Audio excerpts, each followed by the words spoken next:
le presentamos nuestro documental El Tuxteno, donde descubriremos todo acerca de esta gran novela, no sin antes hablar de su autor, César Vallejo. Nació en la región de La Libertad, para ser exactos, en Santiago de Chuco el 16 de marzo de 1892, de familia mestiza.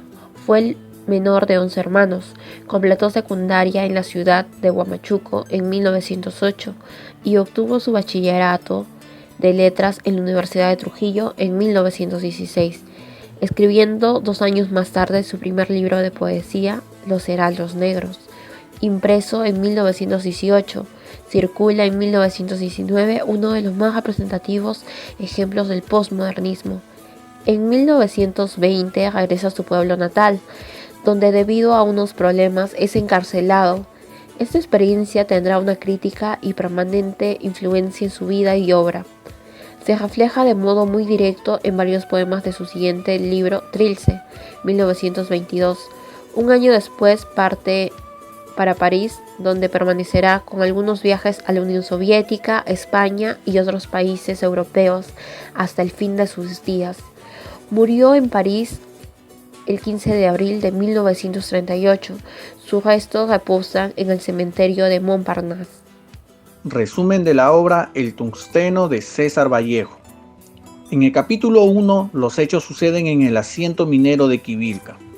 Comienza con una descripción de la Gran Indiada, que inicialmente se vierte en la empresa minera norteamericana. La tranquila vida del pueblo se convierte en una bulliciosa y alterada ciudad por la circulación masiva de los dólares. Los Horas sirven primero como guías a la empresa Mining Society y después principian a rendir inocentemente todo lo que poseen. Los obreros de la empresa insultan a los Horas diciéndole indios brutos, raza endeble, servil y humilde. El capítulo se cierra con una horrible y repugnante escena donde los personajes principales, incluyendo a Mr. Tyke y Mr. Weiss, toman parte en la violación de Graciela, la Rosada, a quien han jugado a los dados.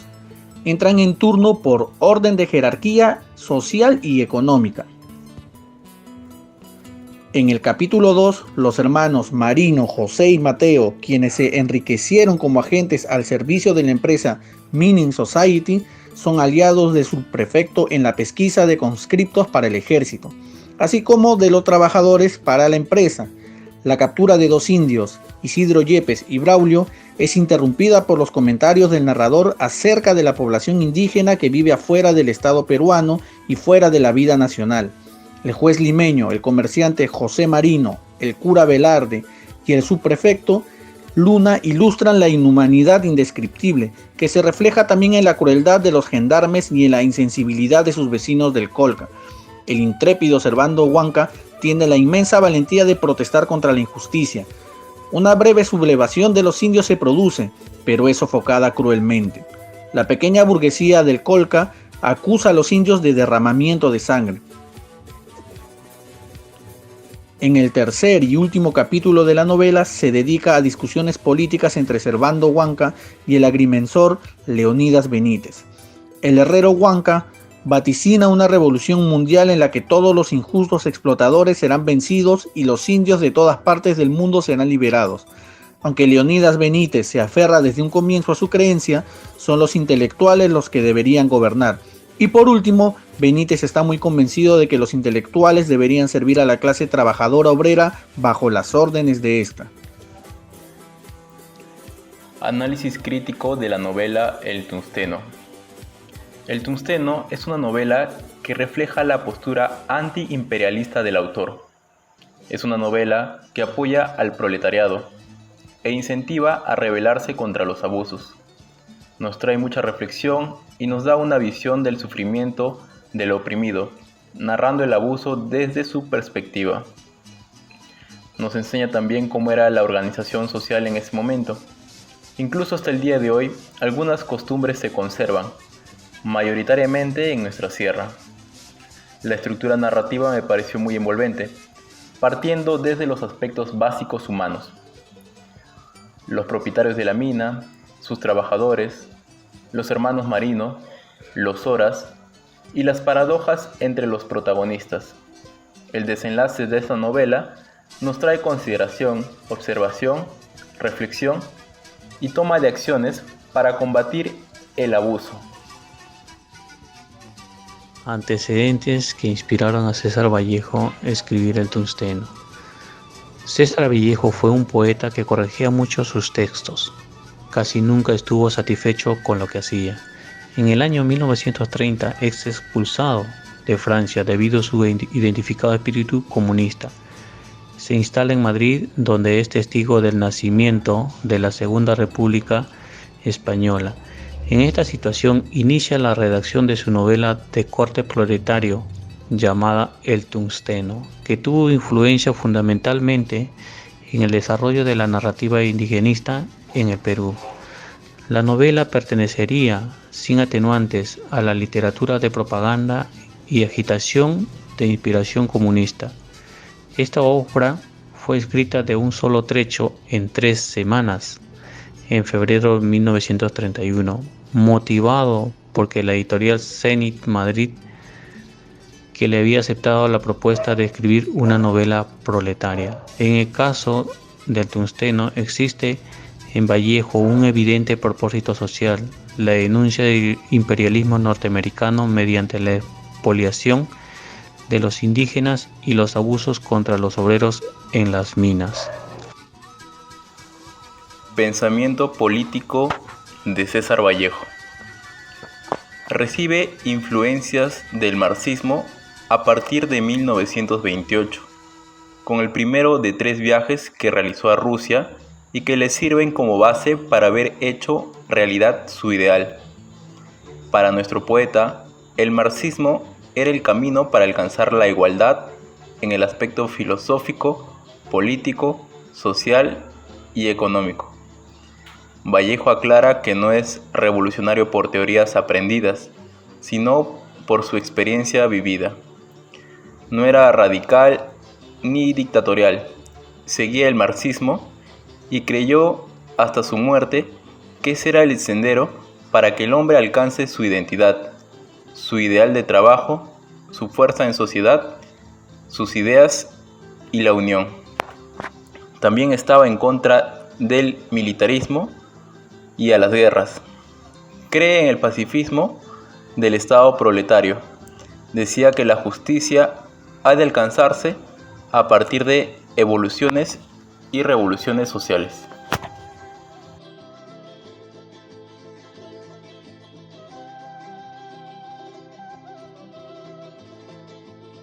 La mina cobriza se encuentra ubicada en Huancavelica, en el lejano distrito de San Pedro de Coris, en pleno Brain.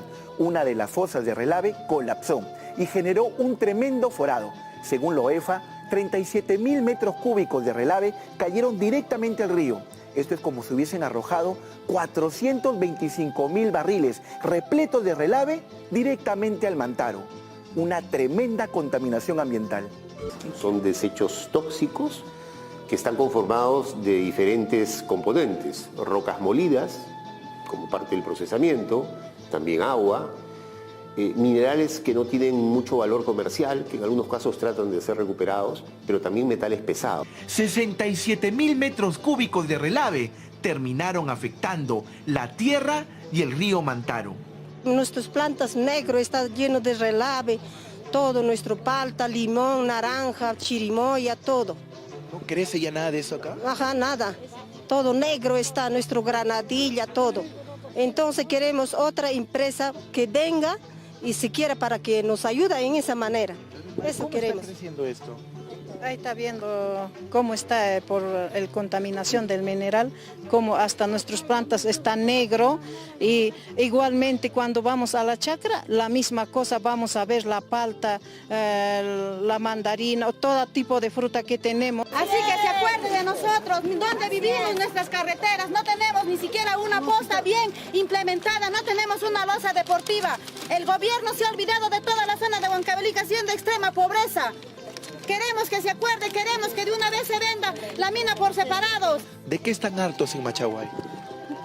De la empresa, porque nos atropilla todo, no nos ayuda en nada. Cuando pedimos algo nos dicen no tenemos plata, estamos en crisis, nada, entonces no nos apoyan en nada. Entonces nosotros queremos otra empresa que venga. No estamos en contra, pero sí queremos igualdad, que también ellos quieren respeto y nosotros queremos respeto. 4 de la mañana los Volvos van, nuestras casas los sacuden, nuestras casas están rajadas. Le hacemos ver, no nos dicen nada, calladamente ellos se andan para arriba, para abajo, cuando nosotros somos bien humillados por la empresa. Según la OEFA, desde el 2011 a la fecha, Doerran ha recibido multas por incumplir normas de protección ambiental, por incumplir los límites máximos permitidos, normas de residuos sólidos, entre otros, por un total de 8.589 UIT, lo que equivale a casi 32 millones de soles. Ahora discurre relave de minerales por el río Mantaro. Episodios de contaminación que poco a poco van matando el medio ambiente y todo aquello que vive en él.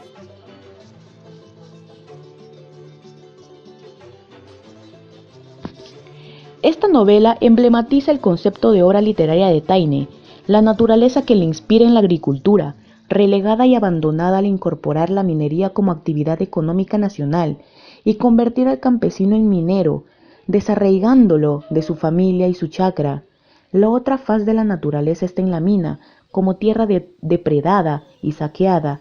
La raza está encarnada en el campesinado, sometido a la explotación y el exterminio, dominado y excluido social, político, legal y económicamente, en grave proceso de aculturación y despojo violento de su identidad.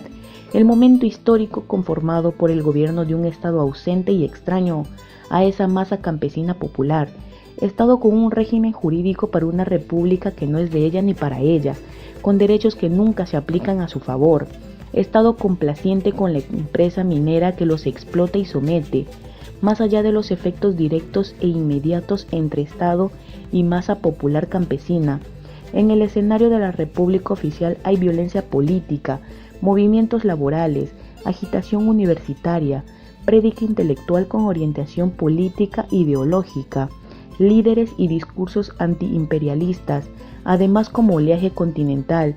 La sensibilidad y el genio de Vallejo capta perfectamente este llamado de su inteligencia y de su espíritu, y en uso de su libertad artística, parte sustantiva de su naturaleza humana, escribe el Tungsteno como testimonio de este contexto, dándole cuerpo a su compromiso como escritor. De esta tesis sale la explicación de la razón de ser del Tungsteno, no solo por su dramatismo y crudeza del fondo, sino por su asociación a un estilo y un lenguaje consonante con los personajes y la realidad dantesca y dolorosa que es configurada por el ingreso del imperialismo norteamericano como inversión extranjera que aparenta una modernización y progreso social y económico, ocultando la destrucción, el civilismo y la corrupción.